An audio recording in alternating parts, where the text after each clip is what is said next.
Caso Pedro. Depois da partida, o atacante foi agredido por um dos preparadores físicos da comissão técnica do próprio Flamengo.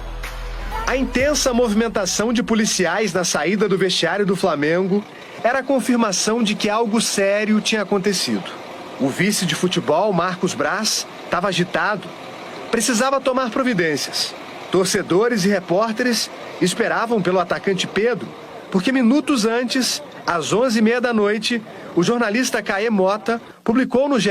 Globo que o preparador físico do Flamengo, o argentino Pablo Fernandes, tinha dado um soco no jogador dentro do vestiário após a vitória sobre o Atlético. Durante o jogo, eu estava perto do banco de reservas do Flamengo. E teve um momento no segundo tempo em que o Pablo Fernandes chamou o Pedro para se aquecer. Ele deu um tapinha na chuteira do jogador e fez um gesto convidando.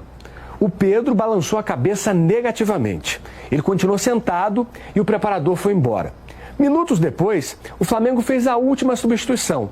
Aí já não tinha mais necessidade da turma do banco de reservas ir para o aquecimento. A situação parecia tranquila, até porque o Pedro já tinha se aquecido em outros momentos. Depois do jogo, vemos nessas imagens que o Pablo Fernandes se dirige primeiro ao vestiário. Pedro vem atrás. Pouco tempo depois, eles tiveram uma discussão lá dentro. O argentino questionou o atacante por ter sentado no banco após as entradas de Luiz Araújo e Everton Cebolinha. Não gostou de ser retrucado e agrediu o camisa 9. Pedro publicou nas redes sociais que poderia falar dos escassos minutos que tem recebido nos últimos jogos. Mas o que aconteceu foi mais grave do que pode acontecer dentro das quatro linhas. Disse que foi covardemente, sem motivo e inexplicavelmente agredido com um soco no rosto por Pablo Fernandes. Destacou ainda que a covardia física se sobrepôs diante da covardia psicológica que tem sofrido nas últimas semanas. Ele saiu do vestiário e foi para uma van, acompanhado dos jogadores Thiago Maia, Everton Cebolinha e Pablo, que prestaram depoimentos como testemunhas. Pablo Fernandes deixou o estádio num outro carro. Essa não é a primeira vez que o preparador físico se envolve no episódio de agressão. Em 2021, quando trabalhava com o Jorge Sampaoli no Olympique de Marseille, da França, ele deu um soco em um torcedor que invadiu o gramado durante uma confusão. Fernandes foi suspenso pela Liga Francesa até o restante da temporada. O argentino chegou primeiro à delegacia.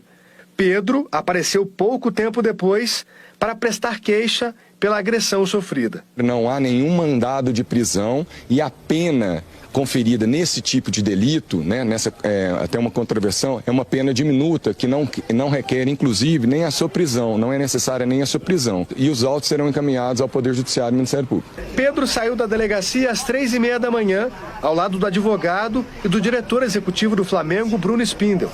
Foram ao Instituto Médico Legal fazer exame de corpo de delito.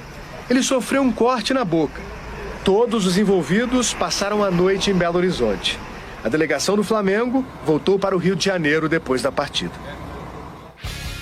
A gente vai ficar ligado, inclusive, nas consequências desse caso, porque a situação certamente está insustentável para o Pablo. E como é que fica a comissão técnica? Qual é a postura do Sampaoli, o técnico do Flamengo, né? Diante disso? Essa semana vai trazer desdobramentos desse caso. E agora a gente vai ver como foi a vitória do Flamengo, falando de bola, como você falou, né? Contra o Atlético, que levou o Flamengo de volta à vice-liderança. É isso, a gente começa com esse lance do Hulk cobrando essa bola na área, passou por todo mundo, pegou na trave, no rebote o Gemerson cabeceou para fora. Aí aos 32 minutos, o Bruno Henrique perde essa bola no ataque, num lance contestado pelo Flamengo, o juiz não marcou nada. O Saravia foi avançando, deu esse passe lindo pro Paulinho, Paulinho chegou, chutou cruzado e fez 1-0 pro Galo.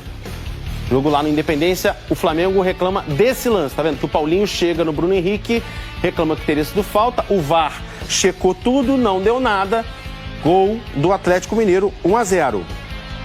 Aí no segundo tempo o Hulk cobrou mais uma falta perigosa na área, o Matheus Cunha conseguiu defender, e na sobra o Pavão chutou colocado, o Matheus Cunha defendeu de novo. Linda defesa aí. A Arrascaeta sofreu falta na entrada da área, aí um lance que os jogadores do Galo ficaram na bronca, o próprio Arrascaeta bateu forte, bonito, para empatar.